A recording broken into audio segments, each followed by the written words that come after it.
Hello बच्चों, आइए इस प्रश्न को देखते हैं। नीचे एक स्वस्थ वयस्क मनुष्य की 4 श्वसन क्षमताएं ए से डी तथा 4 सुमेलित श्वसनीय आयतन सूचीबद्ध किए गए हैं। निम्नलिखित में से कौन दो क्षमताओं तथा उनके आयतनों का सुमेलित रूप प्रस्तुत करता है?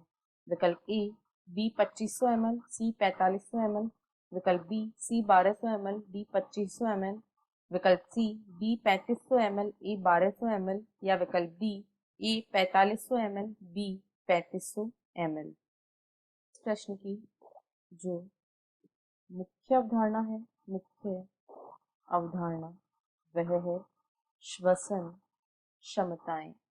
यहाँ पर हम विभिन्न श्वसन क्षमताओं को देखेंगे तथा इनसे संबंधित आयतन को देखेंगे। तो सबसे पहले यदि हम अवशेषीय आयतन की बात करें तो अवशेषीय आयतन जो है यह वायु का वह आयतन होता है। अवशेषीय आयतन यह वायु का वह आयतन होता है जो बलपूर्वक निश्वसन के बाद भी फेफड़ों में शेष रह जाता है। इसका औसत मान जो होता है वह लगभग 1200 ml होता है।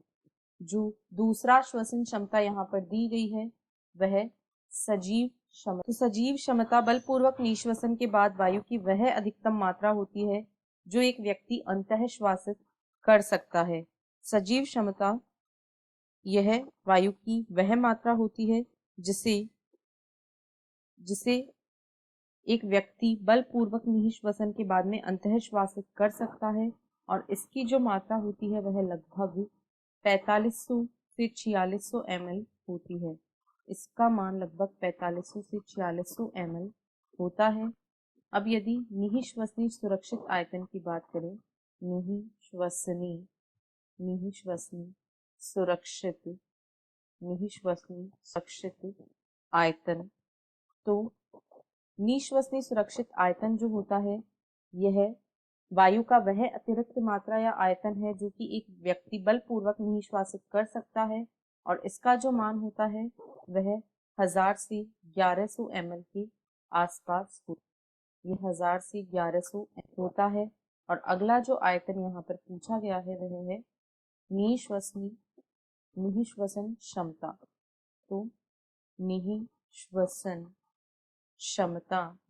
निःश्वसन क्षमता जो है यह सामान्य अंतः श्वसन के उपरांत वायु की कुल मात्रा या आयतन है जिसे एक व्यक्ति निश्वासित कर सकता है। और निश्वसन क्षमता जो है इसका मान 3500 ml होता है, क्योंकि इसमें ज्वारीय आयतन तथा निश्वसन सुरक्षित आयतन सम्मिलित किए जाते हैं। अब यदि विकल्पों को देखें तो इसमें कहा गया है कि सजीव क्षमता 2500 ml तथा निश्वसन सुरक्षित आयतन जो है वह 4500 ml, यह गलत है। बी में कहा गया है निश्वसन सुरक्षित आयतन 1200 ml तथा निश्वसन क्षमता 2500 ml, यह भी गलत है। सी में कहा गया है निश्वसन क्षमता 3500 ml तथा अवशिष्ट आयतन या अवशेषीय आयतन 1200 ml, यह बिल्कुल सही है। और डी में कहा गया है अवशेषीय 4300 ml तथा सजीव क्षमता 3500 ml, ये दोनों ही गलत हैं, यानी विकल्प सी इस प्रश्न का सही उत्तर है। आशा है आपको प्रश्न समझ आया होगा। धन्यवाद।